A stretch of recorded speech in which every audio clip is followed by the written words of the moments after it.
Janasena party కూడా శిక్షణా తరగతులు నిర్వహిస్తుంది, అదేవిధంగా కొత్త అధికార ప్రతినిధులను కూడా నియమిస్తుంది అన్నటువంటి చర్చ జనసేన వర్గాల్లో జోరుగా సాగుతోంది. సుజాత్ గారు, నిజమేనా? సార్, జనసేన పార్టీ కూడా శిక్షణా తరగతులు నిర్వహించాలని నిర్ణయించింది.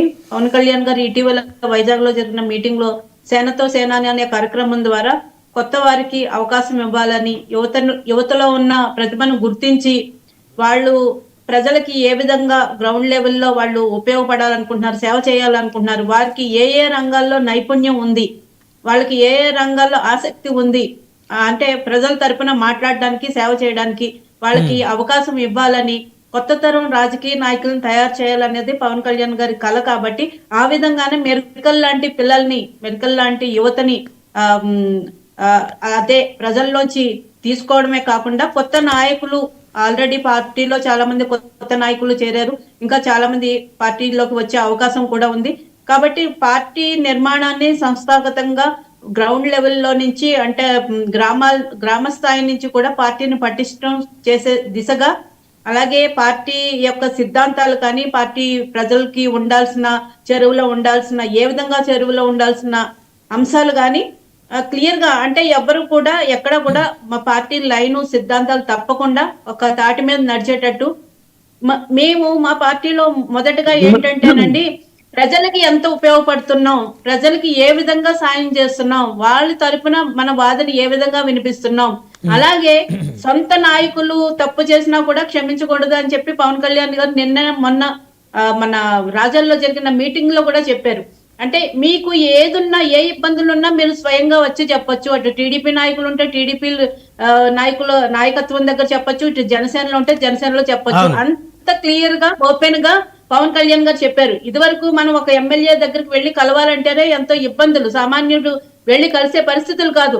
ఈ రోజు ఏం చెప్తున్నారు కూటమి నాయకులు, దమ్ముగా ధైర్యంగా, మేము తప్పు చేసిన ధైర్యంగా మాకు వచ్చి కాలర్ పట్టుకుని నిలదీయండి, మమ్మల్ని ప్రశ్నించండి అని చెప్తున్నారు. అంత ఓపెన్ గా చెప్పే గట్స్ ఉన్న నాయకులు ఎవరండి?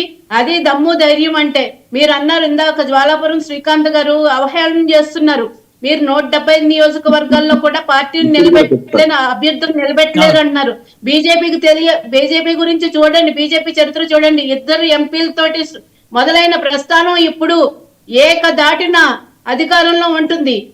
మనం మీ పార్టీకి అనుకోండి, అవినీతి సొమ్ము, లక్షల కోట్ల అవినీతి సొమ్ము కాంగ్రెస్ లోంచి రెడీమేడ్ గా నాయకులు తెచ్చేసుకున్నారు. కాబట్టి రెడీమేడ్ గా టెంట్ వేసేసి టెంట్ పార్టీ పెట్టేశారు మీరు.